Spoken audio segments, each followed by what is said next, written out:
Hello, my lovelies. Thank you so much for being such a wonderful audience and such wonderful students. And I'm so happy that we have reached another lesson of Biz English Pro. So, welcome to presentations. Yeah, I'm so excited.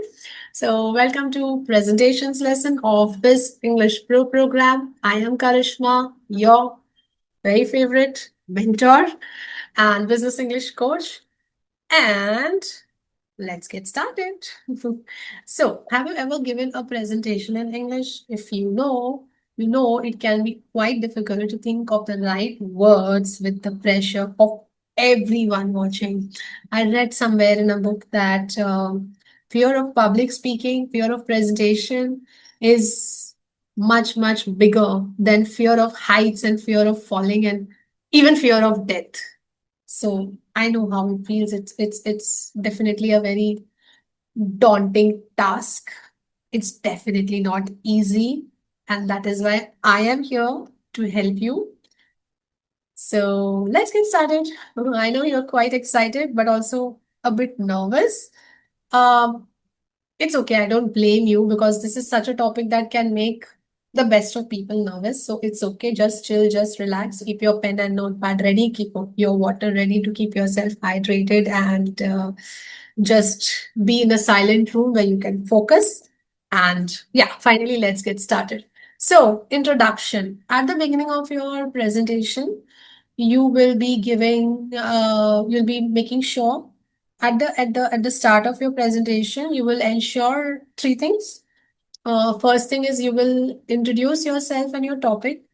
Then you will give a summary or overview what the presentation is going to be all about, and you will tell the audience when and how they can ask you questions. Okay. Now, to introduce yourself, you will say your name. You will mention your designation or your profile. For example, if right now what I'm doing is I'm coaching you, but if I'm not coaching, I'm actually giving a presentation. I would introduce myself and then I would talk about my profile. Like, hi, everyone. My name is Karishma and I'm a business English coach. And today's topic is going to be presentations. So, this is how you introduce. Now, what I am doing is also in a way a presentation because you can like kind of call it a video presentation because I am actually showing you something on the screen. It is a presentation I've created for you. I'm explaining, I'm sharing, I'm educating.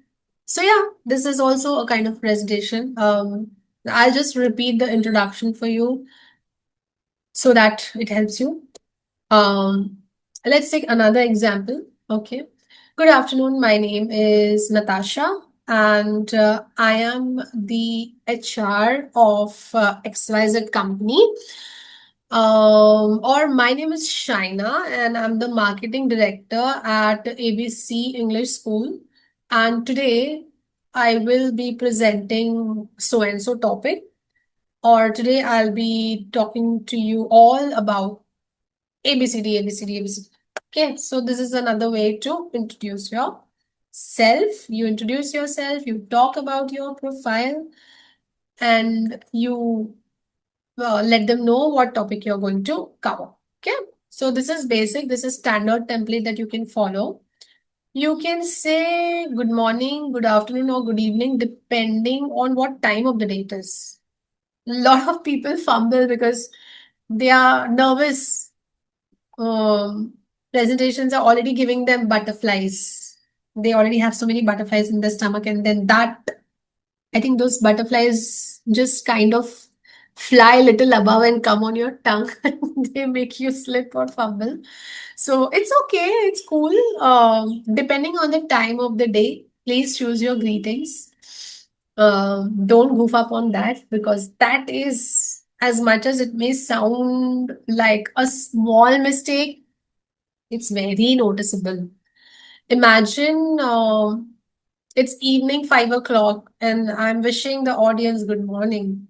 There is client sitting in the room, there is boss sitting in the room, and the biggies of the organization are sitting. And I'm goofing up with something as basic as good morning, good evening. No, not accepted. Okay, so please be mindful of those things. Depending on the time, you can use those things. One more thing important. Don't ever say good night if it's evening time at the beginning of the day. So if you have just started the presentation and if it's evening 7 o'clock,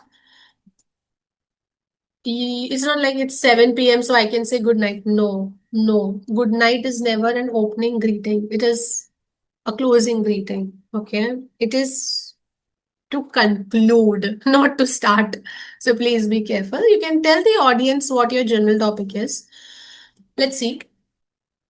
Um, my presentation is about so and so. Today I would like to talk about XYZ. Okay. It's always good to give the audience a summary or overview of your presentation. This means you quickly tell them the main points. Let's go through those main points. Number one, let me quickly take you through today's presentation. Number two, let me give you an overview of the presentation. Number three, first, I am going to talk about so and so. Number four, after that, we'll be taking a look at XYZ. Then we'll consider so and so things. Finally, I'll explain. So, when I say finally, then it has to be the final topic. Again, be mindful of that. If you're saying finally, it can't be the something from the middle of the curriculum or something from the beginning. It has to be the last item on the agenda. Okay, cool. I hope it's clear so far. Uh, this is not cut in stone. You can use it as per the requirement. You can also mix and match the phrases. For example, you can say first we'll consider or first I'll explain.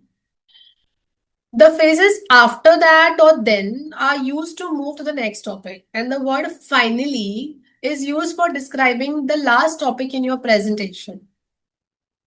Okay, I'll repeat it for your understanding. First, we'll consider. If you're saying first, we'll consider, be mindful that it is actually the first thing you want to bring audience's attention on. First, I'll explain. First, we'll consider. You have to mean what you say and you have to execute what you're saying. Okay. The phrases after that and then are creating a connectivity um, or opening the gateway to the next thing. After that, then. So it's continuing, it's in the flow. And the word finally, like I mentioned earlier, if you're saying finally, it has to be the last thing on your agenda, the last item in your list. Yeah. Now,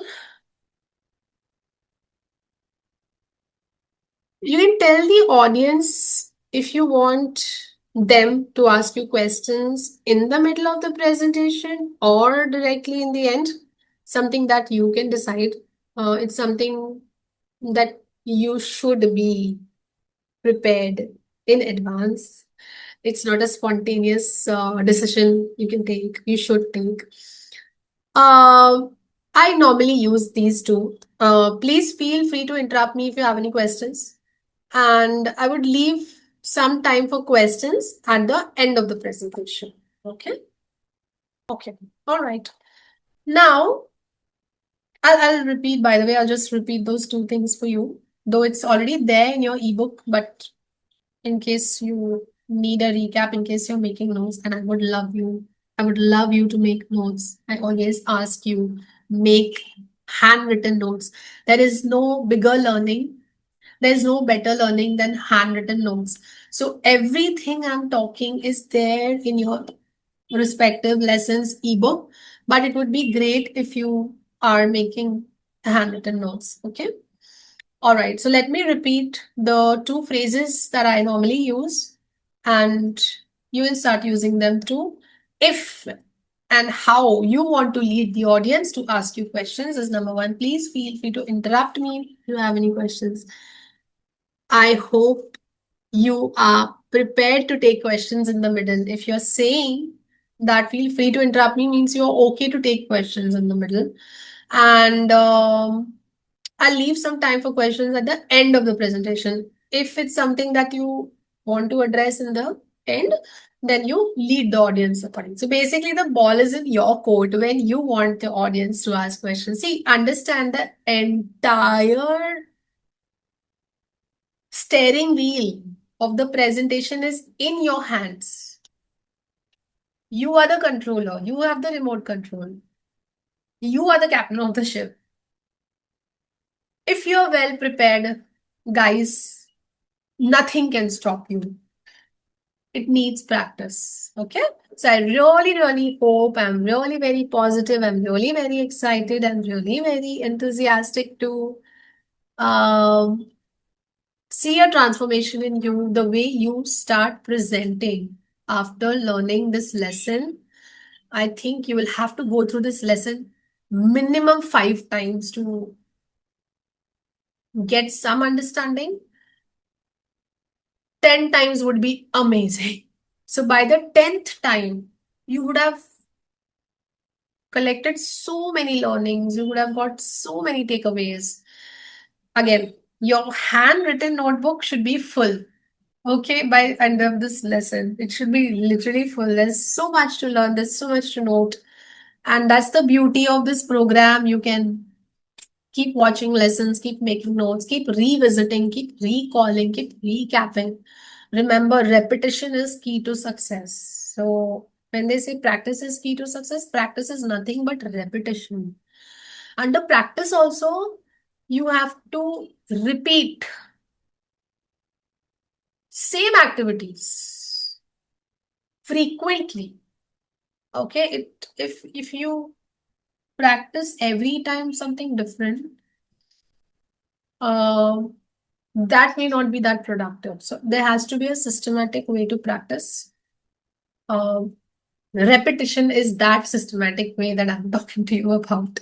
So ensure that you watch each and every lesson 5 to 6 times, but this particular lesson 8 to 10 times you must was very important aspect of business English, and I really genuinely want you all of my lovely students to become amazing presenters. Like I'll be the happiest person next time you're presenting and you get a compliment from your team member or from your manager. Like I'll be happy and you will happily tell them.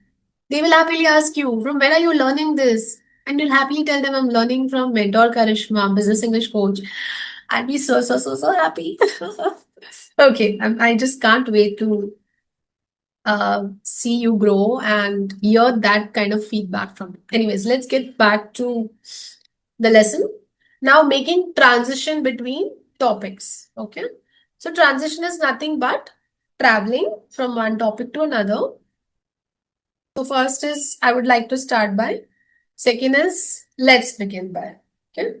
I would like to start by, for example, showing you some data. Let's begin by, for example, looking at the project's history. Let's see what we have. Now, in this context, the word start and begin are the same. Notice that after the word by, we use the verb I in ing form. As an alternative, you can use with and a noun or a phrase. For example, I would like to start with some data. I would like to, let's begin with the project's history. With can be followed by an ing verb that is showing you some data, showing, or it can be followed by a noun that is project's history. Okay. Now, some more phrases that we could use for transition. Now we'll move to, now let's look at, now I would like to discuss, now let me turn to, okay? Now we'll move on to, now let's look at, now I would like to discuss, now let me turn to. All right? Cool stuff. Now, of course, it's a signal to your audience that you are introducing a new topic. Yeah, that's what it is. Now, referring to slides and graphics, how do you talk about some stuff that you have on your PPT? This slide shows, example, a map of the area in which we plan to expand. Looking at the slide, we can see that, for example, the number of accidents has decreased significantly in the past year. Okay. As you can see from this slide, for example, sales are gradually increasing among customers in the age group of 18 to 24. This is how you refer to slides or these kind of graphics. Okay. Now, talking about cause and effect. One important element of your presentation is to make logical connections between your ideas, especially cause and effect. The cause happens first. Effect is the result. For example, it is raining and the baseball game got cancelled. So rain is the cause and the cancellation of the baseball game is the effect. Okay, I hope it's clear. So cause is what is happening and effect is what is the result of that particular incident that happened. Certain phrases to describe causes. The reason is that the last 3 issues of the newsletter have been published late. The reason is that there have been delays in print. Second option, this is due to our processing time has gotten 30% faster. This is due to improvement in the software. Okay, next option. Since the employees went home early, since there was no more work to do. Next option, because or because of. The difference is that because is followed by a subject plus verb and because of is followed by a noun. For example, the game was cancelled because of the rain. Game was cancelled, the match was cancelled, the IPL match was cancelled because of the rain. Okay. So in this case, the rain is the noun. Okay. Don't get confused and don't get not getting into the technical grammar stuff. Just remember that because of has to be followed by something. Like because of the rain, because of traffic. I got late because of traffic. I got late because there was traffic. Both mean the same, right? It's just a way of using whatever you find easier, but don't get confused, okay? If it's confusing, you can always use these three. That is the reason is that very simple. This is due to super simple since super duper simple. Employees went home early since there was no more work to do. What can be simpler than this? Is just one teeny tiny word. Okay, let's move on. Phrases to describe effects. Therefore, usually used for a logical conclusion. Therefore has to be followed by a logical conclusion. It can't be something that you can't justify. This product is more expensive to produce. Therefore, the margins are lower. Consequently, which is more formally used, you would hardly find people using consequently in casual talking to friends. Like, I wouldn't say, buddy, consequently, I could not make it to party, but better drink on my behalf. I wouldn't talk like that. It's more formal. So the company didn't get the proper construction permit. Consequently, we had to pay a fine for non-compliance. As a result, we've invested in better safety equipment and the number of accidents has gone down as a result. So the advertisements were successful. So now we plan to expand the program. Cool. It's all there in your ebook. Don't worry. You have ample of time. You have to, anyways, invest 15 minutes in a day to learn. And if you have more time, more 15 minutes to practice. So 15 minutes, you watch the course, 15 minutes, you practice what you learned. Okay. So I'm really expecting you to invest 30 minutes of your time daily, which is the ideal thing. But if you are pressed with time, if you have shortage of time, if you're working, managing home, studies, or work, or both, then 15 minutes you have to. See, if you are just doing one-sided learning and not practicing, then all this is, so you're just going to forget it. It's all going to be deleted from your memory. You have to keep revisiting, keep recalling, and ensure that you practice a lot. Okay, so therefore, consequently, as a result, and so seems to be really simple. You can skip consequently if you find it tricky. As a result is good. It's a good thing to use, and therefore is also pretty fine to use. All right. Normally, therefore, and consequently are typically used at the beginning of a sentence. As a result, can be used at the beginning or end of a sentence. And so is typically used in the middle of the sentence. So you can keep a note of these things. And for practical application, just keep these things as natural as possible. Um, Business English is not about sounding fake. It's also about sounding natural, sounding nice. Um, the idea is not to make it so complicated for yourself that you can't use it. So that's why I told you, I've given you four options, right? Where is the slide? Therefore, consequently, as a result, and so. Some may find therefore easy. Some may find as a result easy. Some may find so easy. Just have to use it in the right place. Okay? That's it. As you can see, so is in the middle of the sentence. Therefore is in the beginning of the next sentence.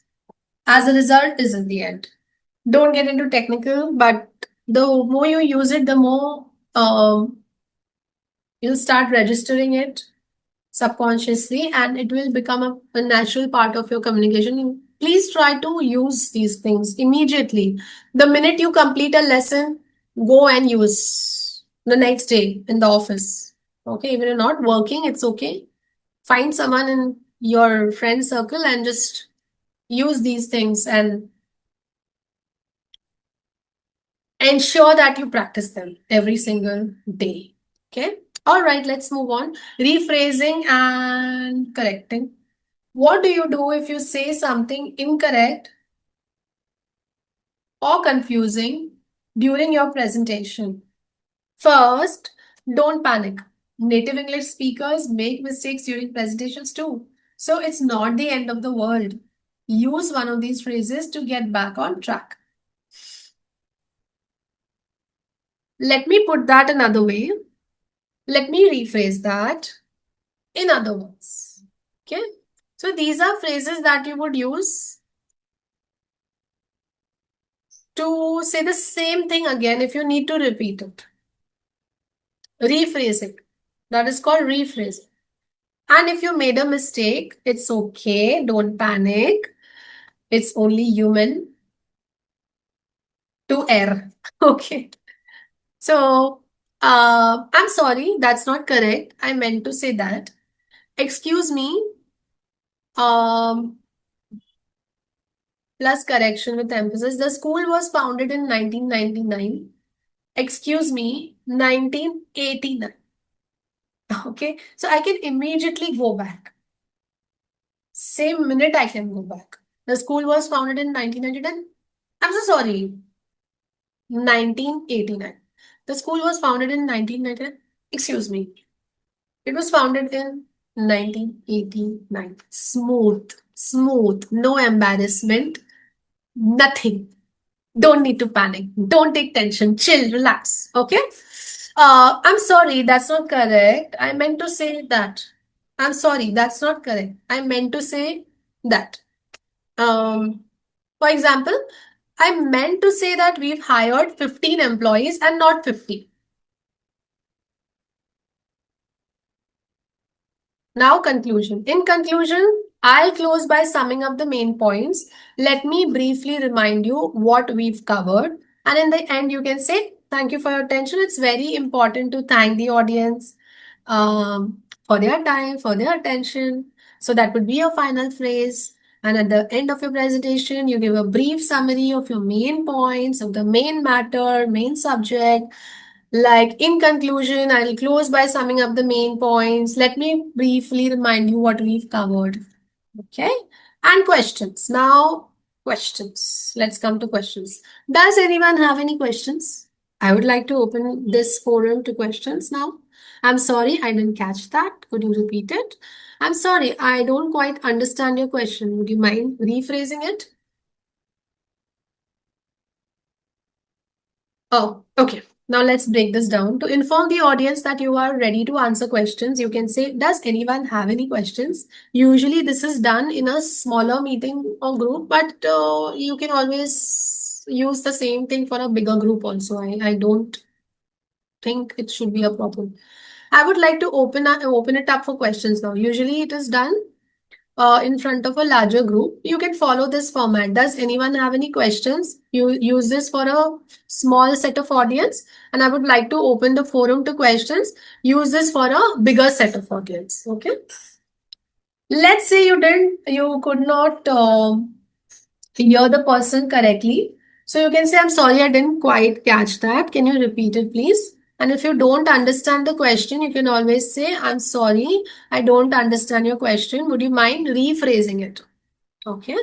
Now, the expressions sorry and would you mind are included for politeness, of course, 100%.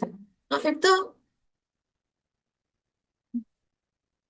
if the question requires information that you don't have at the moment, you can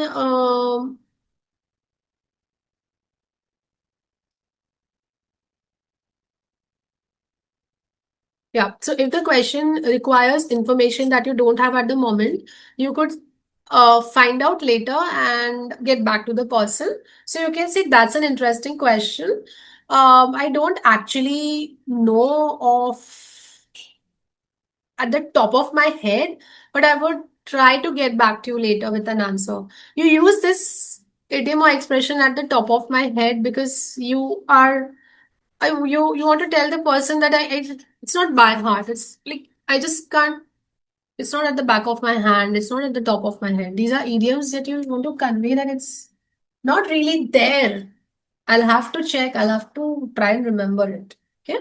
If you can't answer the question, you can say, unfortunately, I'm not the best person to answer that, but I can put you in touch with a colleague of mine to help you with it. Okay.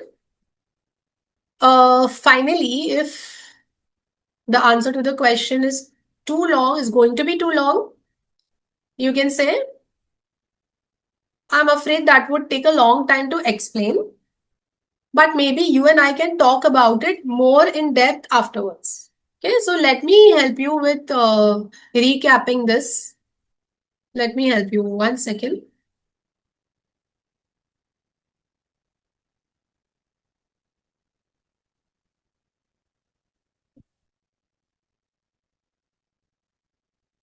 If the question requires information that you don't have at the moment, and you want to find out later, see, it's courtesy, it's politeness in professional communication that if you don't have the answer, you still give an answer because not giving an answer is considered to be damn rude. So you always acknowledge the person. When you're saying that's an interesting question, you're actually appreciating the person for taking the time and effort to ask you that the question. So you'll say that's an interesting question. I don't know um off the top of my head, but I'll try to get back to you later with an answer. That is one thing.